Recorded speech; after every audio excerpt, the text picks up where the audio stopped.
মধ্যে উপস্থিত আছেন বিশিষ্ট ক্রীড়া সাংবাদিক শ্রী শ্যামসুন্দর ঘোষ মহাশয়, তাকেই মঞ্চে দিতে নিতে চাই। আমাদের একটা আদ্যপান্তভাবে একটি পারিবারিক অনুষ্ঠান। শ্রী করুণার শঙ্কর ভট্টাচার্য, তার কন্যা শ্রীমতী দীপালী ভট্টাচার্য আমাদের মধ্যে আছেন, বিনোদিনীকে মঞ্চে চাইব।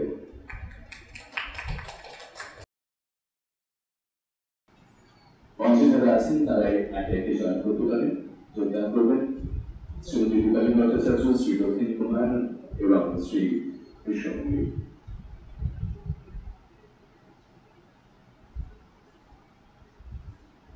প্রায় 95 বছর যে মানুষটি এই দুনিয়াতে ছিলেন এবং 75 বছর একটি ক্লাবের সাথে যুক্ত ছিলেন, তার মোহনবাগান আনুগত্য ক্লাব প্রতি নিয়ে কোনো সংশয় থাকার কথা নয়। আমি উমাপতি বাবুর কনিষ্ঠ সন্তান এবং একটা কথা বলি, আমাদের কোনোদিনই আমাদের বই পার করার কোনো মানে ভাবনা চিন্তা আমাদের মধ্যে আসেনি, কিন্তু ওই মোহনবাগান ক্লাবে একটা অনুষ্ঠান হয়েছিল বাবার 125তম, সেখানে আমাদের কাছে প্রপোজাল আসে এবং বিশেষ করে দেবাশিসবাবু আমাদের বলেছিলেন যে পরিবারের যদি কোনো একটা বই দেয়, তার থেকে আমার দিদির মেয়ে সোমা বাসু, ও একটু মোহনবাগান ক্লাবের সঙ্গে যুক্ত আছে, ও এবং আশিস, যার ভাবনা এবং গ্রন্থনা এই বইটি সম্ভব হয়েছে, তারা গিয়ে প্রথমেই শ্যামবাবুর কাছে যায়। উনি তো ভীষণভাবে আমাদের উৎসাহিত করেছিলেন। তো তারপরে ফিরে এসে কোনো কারণে সেটা আর একটু ঢিলে পড়ে গেছিলো, হচ্ছিল না। উনি আমাকে 3 মাস বাদে শ্যামবাবু ফোন করেছিলেন, কি হলো বইটার কদ্দূর, মানে আমি কি বলবো, হ্যাঁ না করে কাটিয়ে দিলাম। তারপর আবার ওইরকম রইল। উনি বলেছেন কই আমার তো একটু ইন্টারভিউ নেবার কথা ছিল, সেরকম কিছু হলো না। আমার কাছে অনেক কিছু বলার আছে বই সম্পর্কে, কিন্তু আমি ভীষণভাবে বসে আছি, তাতেও আমাদের কিছু হচ্ছিল না। তারপর আমাদের বাড়ির জামাই বিশ্ব মল্লিক, ও বোম্বে নিবাসী, বোম্বে থেকে এসে ভীষণভাবে আমাদের এইটা নিয়ে না, দাদুর বই বেরোবে না, যাই হোক সেইটাই করে তারপর আমরা এটাতে সাফল্যমণ্ডিত করেছি। প্রথম কথা আমি একটা বলি, আপনাদের সবাইকে শুনিয়ে রাখি। রতিনবাবু যে কথাটা বলেছেন, উনি এসেছিলেন আমার বাড়িতে ফোন করে যে মোহনবাগান ক্লাবে 125 বছর উৎসব হলো, এবং সোমা এসছিল, তারপরে এও এসছিল, ওই আশিস এসছিল, অনেক কথা হলো। ভেরি সিস্টেমেটিক ওয়েতে ওরা করতে চেয়েছিল, এবং আমাকে সোমা দেখালো যে আমরা বইটা করব, আমি বইটা করব, কিভাবে করব, আপনি কিভাবে করতে চান, বলো সেই জন্যই তো আপনার কাছে এসেছি। এই বইটা আপনাকে পরিবারের ইতিহাস থাকবে এই বইয়েতে। প্রথম কথা কিভাবে প্রথম চ্যাপ্টার এইভাবে করবেন, দ্বিতীয় চ্যাপ্টার এই সমস্ত বললাম। আজকাল জয়েন্ট ফ্যামিলি হয়েছে, যৌথ পরিবারে আমার অভিজ্ঞতা বলছি, আমি দেখেছি বিয়ের সময় বা বিভিন্ন অনুষ্ঠানে বাবার কথা বলতে পারে, ঠাকুরদাদার নাম বলতে পারে, তারপরে আর নাম বলতে পারে না। কুমারবাবুর পরিবার, আমাকে কুমারবাবু তার পরিবারের একজন মনে করতেন। এই বইটাতেও আছে, সেই চিঠিও উনি আমায় দিয়েছিলেন, বইটাতে রেখে দেওয়া হয়েছে সেই চিঠিটা। যাই হোক, আমি রতিনবাবুর কথা একটু ডিসার্টেন হলাম। প্রথম কথা, উনি যে বলেছেন যুক্তি আছে, এখনকার দিনে কে বই পড়বে? আমি বললাম আপনার এই যুক্তিকে আমি সমর্থন করি না। আপনার যুক্তিকে আমি মেনে নিয়েও বলছি সমর্থন করি না। বই যদি ঠিক মতন প্রডিউস করা যায়, অনেক পাঠক পাবেন। আপনারা বুঝতে পারছেন না, বই কটা বিক্রি করলো সেটা বড় কথা না, একটা ঐতিহাসিক দলিল। তার 2 দিন বাদে নাতনি নাতি দুজনই আমার সঙ্গে যোগাযোগ করলেন, করে বললেন হ্যাঁ আমরা করব, ঠিক করেছি। তারপরে শুনলাম আরও অনেকে এর মধ্যে পরিবারের কেউ না কেউ এগিয়ে এসেছিলেন, এবং বইটা হলো। এবারে যেটা দিয়ে আমি শুরু করেছিলাম, আর 5টা বই থেকে কেন আলাদা বলছি, বইটাতে মোহনবাগান ক্লাবের ইতিহাসটা যেমন তুলে ধরা হয়েছে, তার চেয়েও বড় কথা একজন ব্যক্তি উমাপতি কুমার মানুষ হিসেবে তিনি মোহনবাগান ক্লাবের সঙ্গে যেমন জড়িয়ে, সেই সঙ্গে শাসন করে তারই যা সোয়াগ করার ব্যাপার থাকে।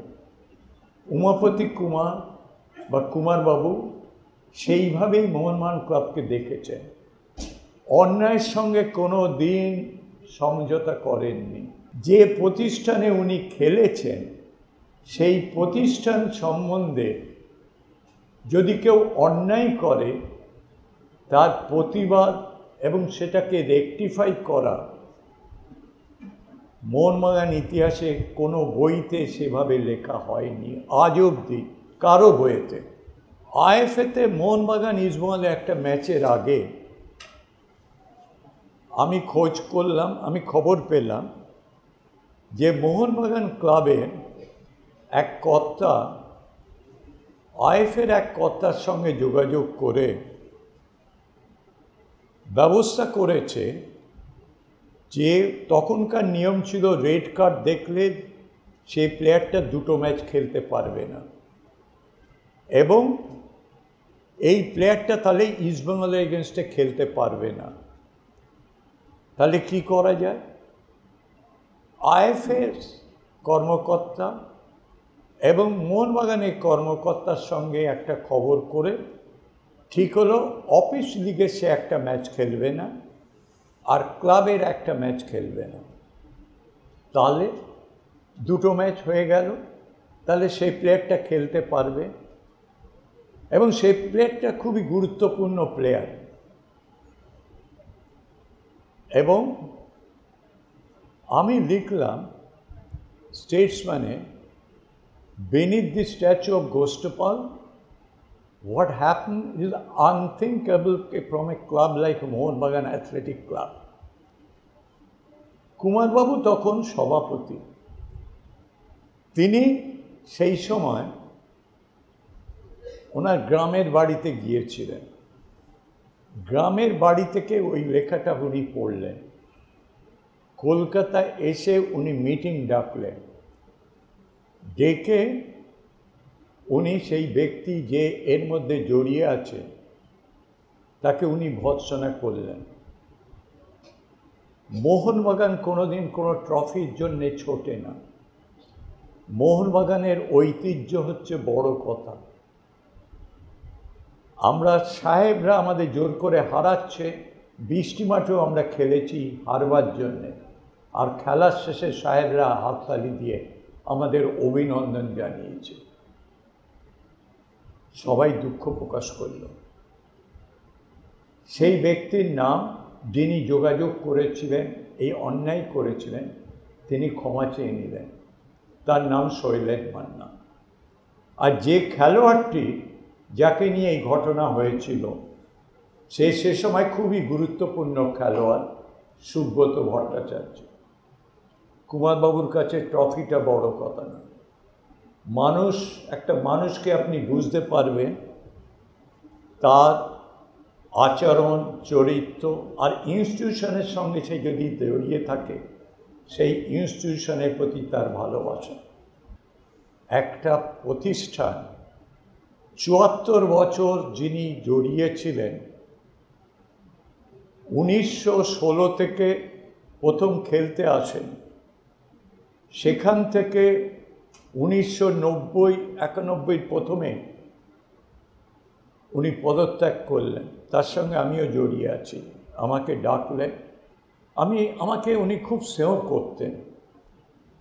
বাড়িতে নিয়ে গিয়ে, যখনই কোনো ব্যাপার নিয়ে বাড়িতে নিয়ে গিয়ে ওই গড়িয়াহাটের মোড় থেকে মুরগির মাংস, ওকে বলে চিকেন, নিয়ে এসে মেজো মেয়ে ওনার করতেন সব। মেজো মেয়ের সম্বন্ধে জানেন সবই, ও তার সম্বন্ধে আমার বলার কিছু নেই। তিনি চিকেন করতেন, কুমারবাবু সেখান থেকে হলো, আর গড়িয়াহাটের ওইখান থেকে মিষ্টি নিয়ে আসতেন। শ্যামসুন্দর আসবে, বসে ওই নিচের ঘরে ঢুকেই বাঁ দিকে যে ঘরটা, দেয়ালে কিছু কিছু ছবি থাকতো পুরনো দিনে ব্ল্যাক অ্যান্ড হোয়াইটে, বসে সেখানে খাওয়াতেন। এবারে আবার ঘুরে আসি, বইটাকে কেন প্রশংসা করছি।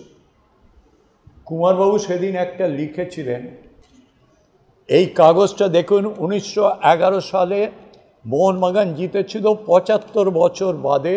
স্টেটসম্যানের এই কাগজটা আমি এখনো যত্ন করে রেখে দিয়েছি।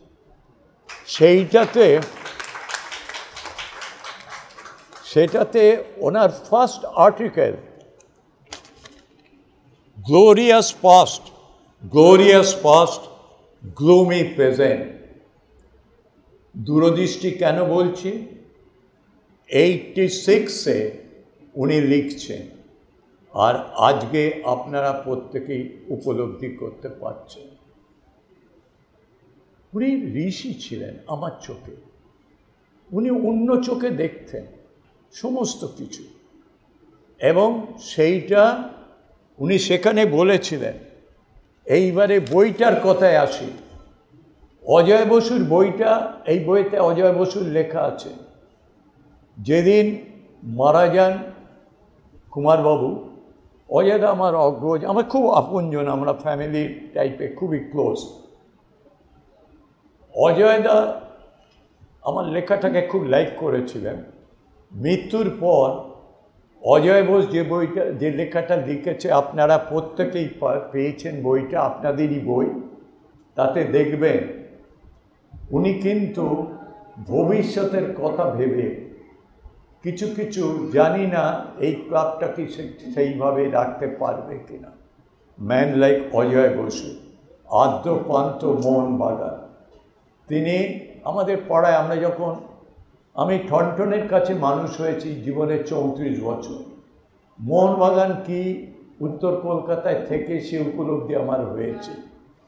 সেই জন্য হয়তো আমার লেখায় কেউ কেউ হয়তো একটু বাড়তি কিছু প্লাস পয়েন্ট দেখে। আবার ইস্টবেঙ্গল ক্লাবে আমি বেশি বছর খেলেছি, সুতরাং তারাও বুঝতে পারে না যে আমি আদৌ কোন দিকে। কুমারবাবু কোনো দিকের লোক নয়।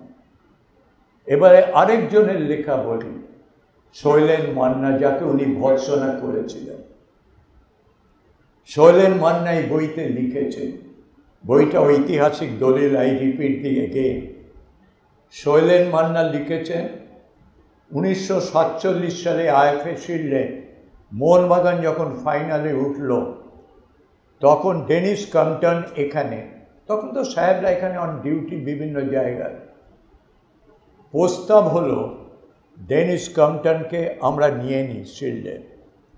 ডেনিস কম্পটনের মতন প্লেয়ার আপনারা ভাবতে পারেন? 48-এ আমি মালয়েশিয়াতে আমাদের নিয়ে গেছিল আমাদের পরিবার, আমার স্ত্রীকে। Asian football confederation vision Asia project করবে, উপমহাদেশ থেকে আমাকেই নিয়ে গেছিল, কীভাবে এশিয়ার দেশগুলোতে খেলাধুলো এগিয়ে যায়। তো সেই সময় আমি দেখেছি যে সেখানকার লোকেরাও, মালয়েশিয়ার লোকেরা, সিঙ্গাপুরে গিয়েছি, চায়নাতে গিয়েছি, তারা ভারতের ইতিহাস বলতে।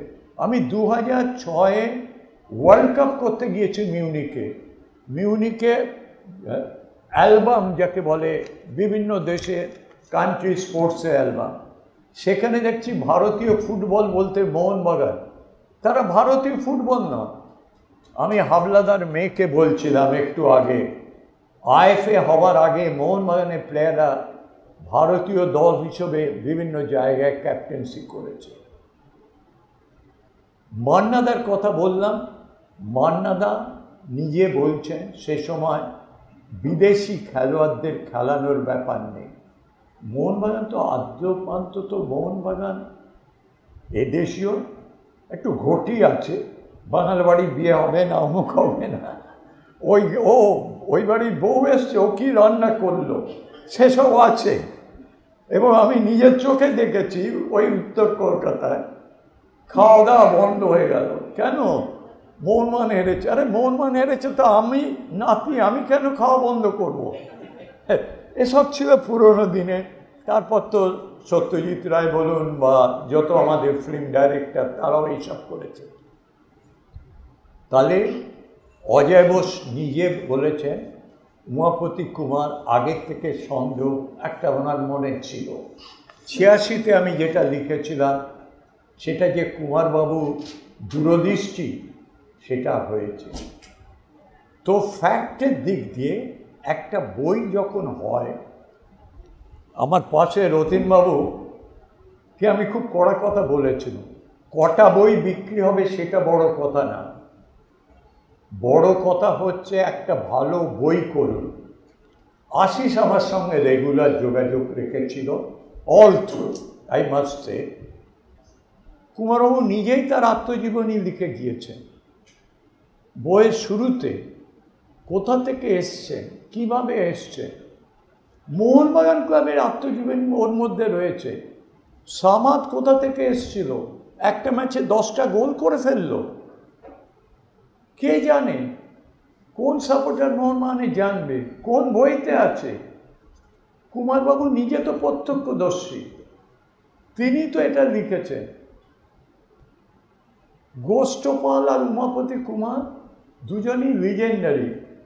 আমাকে জ্যোতিষ গুহ বলেছিল, শ্যামসুন্দর, আমি 1911 সালে আইএফএ শিল্ড ফাইনাল যিনি পরিচালনা করেছিলেন পুলাস সাহেব, তিনি আইএফএ জুবিলি বইতে 50 বছরের জুবিলিতে লিখেছিলেন, আমার দেখা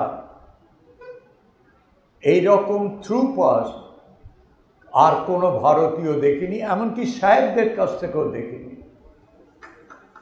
দিস ইজ আ ফ্যান্টাস্টিক।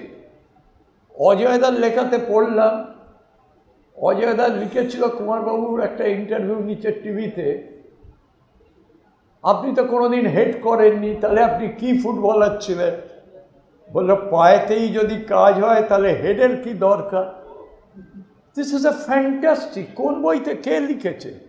এটা তো একটা শিক্ষা, এটা তো শিক্ষণীয় যে কোনো কোচের কাছে।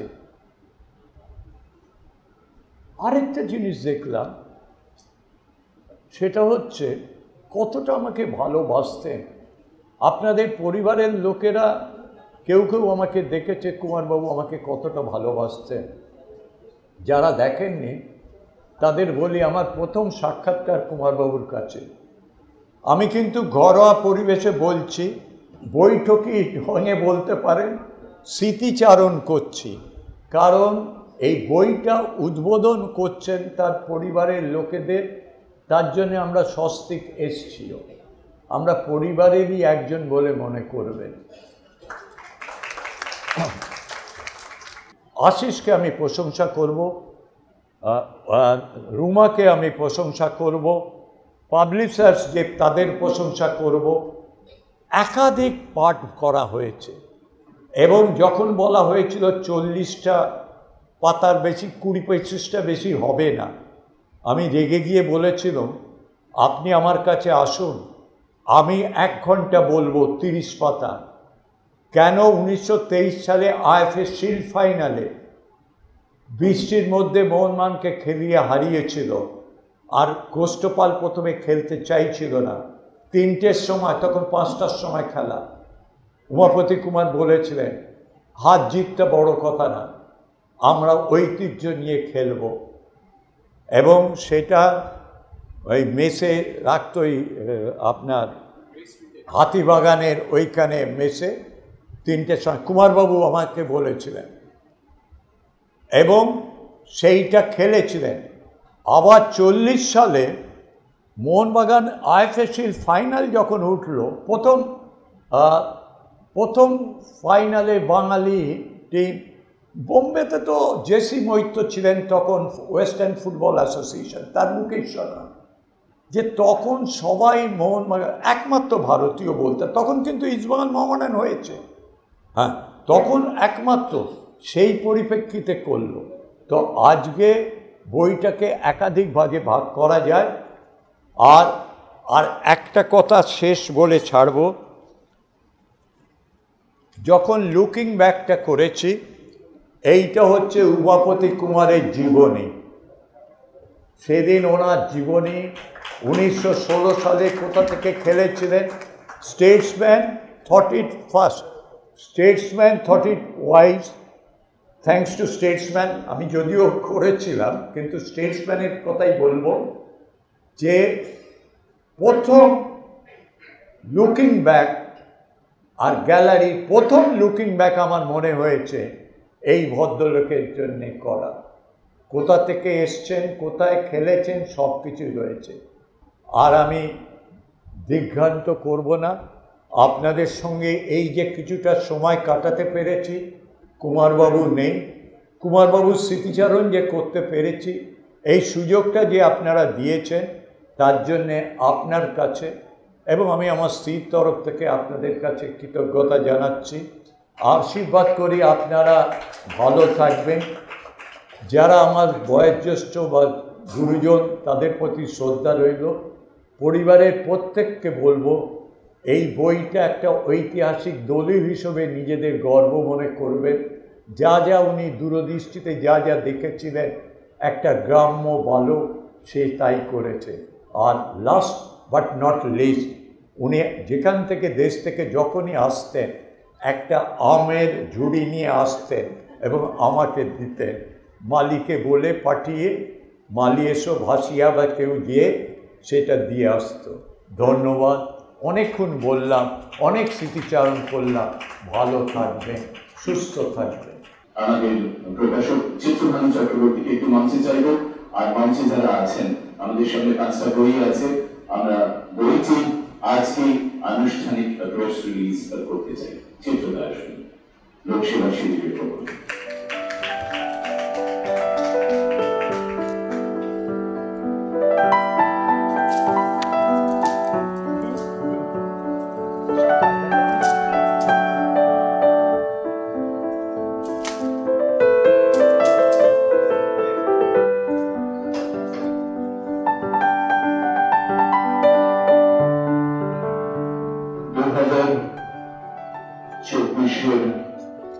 আজ 19শে এপ্রিল, 31 বছর পার হয়ে গেছে কুমারবাবু চলে গেছেন। আমরা সকলের কাছে লাঞ্ছনা চেয়ে নেবো যারা বাইরে আছেন, এই 31 বছর লাগলো তাদের উপরে একটি বই সংকলিত করে বের করতে। সম্ভব রয়েছেন পথ প্রদর্শক হিসেবে, মোহনবাগান ক্লাব আমাদেরকে এনকারেজ করেছে, সমাধি সারাক্ষণ পেছনে লেগে থেকেছে। আমরা আজকে এটাকে বাস্তবায়িত করতে পারলাম। মিডিয়া যেসব বন্ধু এসেছেন তাদের সকলকে ধন্যবাদ। এবারে রয়েছেন কি প্রাঞ্জল ভাবে কথা বলেছিলেন, যেদিন কথা বলছিল কুমার জেঠু বলে তিনি সম্বোধন করেছিলেন দাদুকে। দীপালিদির কাছে 2-4 কথা, তারপর প্রকাশিতের কথা দিয়ে আমরা শেষ করব। আমার জন্ম ঠিক এরকমই একটি ফুটবল অনুরাগী পরিবারে, তাই আমাকে ছোটবেলায় সবাই মোহনবাগানের মেয়ে বলে ডাকতো। আমার বাবা করুণা ভট্টাচার্য, এবং তার চোখ দিয়ে, তার জন্যেই আমার কুমারবাবুকে চেনা এবং ছোটোবেলায় পারিবারিক হৃদ্যতার থেকেই ওনাকে জানা। আমার বাবার সঙ্গে ওনার একান্ত সুন্দর সম্পর্ক ছিল। আমাদের পাড়াতে, একই পাড়াতেই আমরা থাকতাম, হচ্ছে জ্যোতিষ জ্যাঠা থাকতেন আমাদের পাশেই। বাবার একেবারে প্রচণ্ড প্রাণের বন্ধু ছিলেন, কিন্তু দুজন দুটো ক্লাবের, আমার মনে পড়ে সেই দিনগুলোর কথা, দুজন দুটো ক্লাবের ফুটবল সেক্রেটারি। সকালে হাঁটতে যেতেন একসঙ্গে লেকে, তখন খুব সুন্দরভাবে ভদ্রভাবে জ্যোতিষ জ্যাঠা বাবাকে বললেন যে না, এবার নাইম আর হাবিব আমাদের ক্লাবে খেলবে। বাবা বললেন না না, এটা হচ্ছে না জ্যোতিষ, ওরা আমি অলরেডি কথা বলে ফেলেছি। আর কুমারবাবু বোধহয় তখন জেনারেল সেক্রেটারি, বাবা ফুটবল সেক্রেটারি, এরকম একটা বিশেষ পর্যায়ে গিয়েছে। আমাদের বাড়িতে যিনি রান্না করতেন তিনি কুমারবাবুদের অফিসে চাকরি করতেন, সুতরাং চন্দ্রশেখর রেগুলার আমাদের ও বাড়ির খবর এনে দিত। বাবার কিছু সই করানোর থাকলে বাবা পাঠিয়ে দিত, আজকে যাবি গিয়ে কুমারবাবুর কাছে, কুমার জেঠু বলতাম আমরা, তার কাছ থেকে সই করিয়ে আনবি। ডে স্লিপের বই, তখনকার দিনে না খেলার মাঠে ডে স্লিপ হতো, বই দেয়া যেত। তা আমার বাবার ডে স্লিপ কম পড়লে আমি জ্যোতিষ জেঠার থেকে আনতাম, বাবার কম পড়লে উনি আনিয়ে নিতেন কুমারবাবুর কাছ থেকে। সুতরাং একটা অদ্ভুত পারিবারিক সম্পর্ক ছিল, ইস্টবেঙ্গল মোহনবাগান বোধটা ছিল না। আর সবথেকে বড় কথা, আজকের দিনেও বেঁচে আছি এবং দেখছি আমাদের ছেলেবেলায় মোহনবাগান, আমি আমার লেখাটা তো ছোট্ট সামান্য লেখাতেও লিখেছি যে একটা বিরাট আবেগ ছিল। বাবারা যখন খেলেছেন, কুমারবাবুরা যখন খেলেছেন, গোষ্ঠপালরা যখন খেলেছেন, তখন মোহনবাগান ছিল মানুষের আবেগ। সেখানে টাকা পয়সার দেওয়া নেওয়া ছিল না, সেখানে আরেকটা জিনিস একটু জড়িয়ে ছিল, পরাধীন ভারতবর্ষে সেখানে একটা 1911 সালে শিল্ড জেতার পরে আমার বাবার একটা বই লিখেছেন উনি, তাতে লেখা আছে যখন মোহনবাগান এই জেতার পরে যখন এগিয়ে মাঠ থেকে বেরোচ্ছে খেলোয়াড়রা, তখন এক সাধু এসে বলেছিল এটা তো হলো, ওই ফ্ল্যাগটাকে দেখিয়ে বলেছিলেন ওটা কবে হবে। তো এইটাকেই ছোটোবেলা থেকে শুনে এসেছি গল্প হিসেবে, ওটা কবে হবে। বাবাদের মধ্যে, কুমারবাবুদের মধ্যে, সকলের মধ্যে, সেই সময়কার ফুটবলারদের মধ্যে সেই আবেগটা ছিল, সেই দেশাত্মবোধ এবং এই দেশটাকে স্বাধীন করতে হবে, তার সঙ্গে ফুটবল ওতপ্রোতভাবে জড়িয়ে গিয়েছিল। এখনকার মতো এই হর্স ট্রেডিং হতো না, এখনকার মতো বিদেশ থেকে খেলোয়াড় নিয়ে এসে পুঁজির প্রতাপ ছিল না। বাবারা সবাই, কুমারবাবুরা সবাই বিনা পয়সায় খেলেছেন, ট্রামের টিকিটটা নিজে কাটতেন এবং নিজে সকালবেলা মানে জোর করার জন্য একটা কাঁচা ডিম খেয়ে ফেললেন নিজের পয়সায়, খেয়ে একটু মানে এক্সারসাইজ করে তারপরে খেলতে গেলেন, মাঠে দৌড়লেন চারদিকে। এই ভয়ঙ্কর মানে প্রচুর স্মৃতি। তার মধ্যে আবার একটু একটু মানে বিশ্বাস এসবও ছিল। পরবর্তীকালে যখন চুনিদা খুব ছোট, বাবা বোধহয় ইন্দোনেশিয়া গিয়েছেন, ফিরে এসে বললেন এই ছেলেটির পায়ে বেশ কাজ। তারপরে দেখেছি যে কুমারবাবু, বাবা প্রফুল্লবাবু বলে একজন ছিলেন কালীঘাটে, তাদের সঙ্গে আমাদের সকলের পারিবারিক যোগাযোগ ছিল। এই লিগের খেলা শুরু হওয়ার আগে খুঁটি পুজো করা হতো। তা আমার কাছে সেরকম প্রচুর ছবি আছে যে খুঁটি পুজো হচ্ছে, বাবারা সব বসে রয়েছেন চারদিকে। হ্যাঁ, এই ধরনের একটা অদ্ভুত আবেগ, যে বললেন না আপনি খাওয়া বন্ধ হয়ে যেত, এটা আমাদের বাড়িতে কিন্তু ভয়ঙ্করভাবে সত্য ছিল। কেউ কারোর সঙ্গে কথা বলছে না, বাবা মুখ গম্ভীর করে বাড়িতে ঢুকলেন, এই রকম ধরনের ছিল। সুতরাং এই সব মিলিয়ে এটা একটা বিরাট পরিবার ছিল, কুমারবাবুকে নিয়ে, গোষ্ঠপালকে নিয়ে, ধীরেন দে তাদের নিয়ে, ওনাদের নিত্য আসা যাওয়া ছিল। এমনকি সোমনাথ চ্যাটার্জি পলিটিশিয়ান, তিনিও অহরহ আসতেন। এরা সবাই মোহনবাগান এর কোনো বিকল্প ছিল না তখন। মোহনবাগান মানেই দেশাত্মবোধ, মোহনবাগান মানেই ফুটবল, মোহনবাগান মানেই আবেগ। এই করে আমরা বড় হয়েছি, দারুণ আবেগ ছিল। সুতরাং এই বইটা একটা ঐতিহাসিক ঘটনা। হ্যাঁ, এই বইটা একটা ঐতিহাসিক ঘটনা, সে ব্যাপারে কোনো সন্দেহ নেই। পরিবারের সকলকে অসংখ্য ধন্যবাদ। ঐতিহাসিক এই মানে আর কি এই জিনিসটা, এই বইটি যে বেরোলো, এটা পরবর্তী জেনারেশনের জন্য একটা অমূল্য সম্পদ। এই বলে শেষ করলাম। আগামী দিনে যদি কেউ গবেষণা করেন বা তার উপর লেখাপত্র করতে চান, লেখালেখি, এই বইটা একটা রেফারেন্স বই হিসাবে কাজে দেবে, কিন্তু আমার মনে হচ্ছে। ধন্যবাদ। একটা জিনিসই বলি যে আজকের জন্য আমরা অপেক্ষা করেছিলাম আগামীকাল থেকে বা সোমবার থেকে আমরা কলেজ স্ট্রিট মার্কেটে এবং রাষ্ট্রীয়বাড়িতে বিভিন্ন আউটলেটে এই বইটি পাবো। Samsundra Babu, we cannot express our gratefulness to you and to your wife for accepting this and giving the keynote address. এই ছোটবেলার স্কুলের ঘন্টার মতো ঘন্টা বেজে গেছে। রবীন্দ্রনাথ তার মতো করে প্রতিবাদ করেছিলেন তার লেখনীর মধ্যে দিয়ে, আর কুমারবাবুরা তাদের মতো করে প্রতিবাদ করতেন সেই সময় মাঠে।